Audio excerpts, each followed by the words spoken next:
posing the greatest risk. This is Local 12 News live at 6. Good evening. It's showdown day for the University of Cincinnati and white supremacist Richard Spencer. We're going to get to that story with Joe Webb. That's exactly who he's going to tell us. The activist had threatened to sue the university today if they did not grant his request to speak on campus.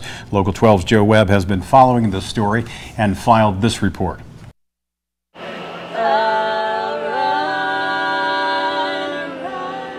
Not all sounds on a college campus can be as harmonious as the UC Vocaholics were Friday morning. Preserving the campus peace is just one reason UC trustees met yesterday afternoon.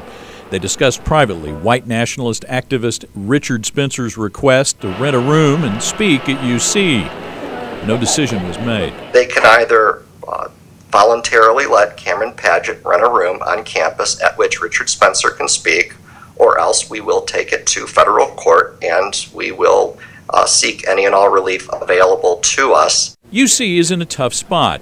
Mark Mezebov has tried First Amendment cases for decades. He says any attempt to keep Spencer out of a public university is an expensive, uphill battle. They could be held accountable. They could be compelled to open the forum to this speaker. They could be held accountable for if anyone suffers damages because of that. That's more speculative, but attorney's fees and the like. UC also faces the high cost of security. Spencer is likely to draw a crowd of protesters. When Spencer spoke at Texas A&M, there were clashes.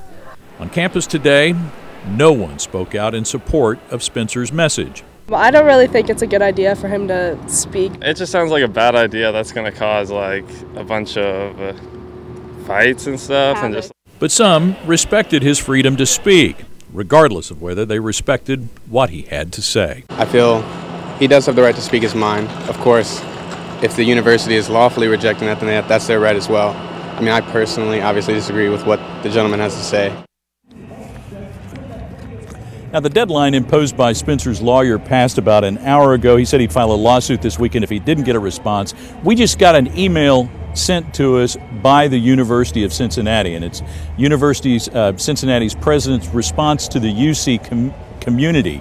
I have not had a chance to read all of it, but UC spokesman Greg Veer tells me that UC has responded to the community, and they have begun discussions with Richard Spencer's legal counsel to determine if they can accommodate his request. They say they're doing this in the spirit of preserving free speech. UC was originally contacted by Cameron Padgett about renting space for several hundred people at the Marriott that is here on campus. After asking a few questions, it became clear to them that he represented Spencer. At that point, UC officials decided to hold off on granting his request for a room until they had a little bit of time to talk about it, but we should have more details.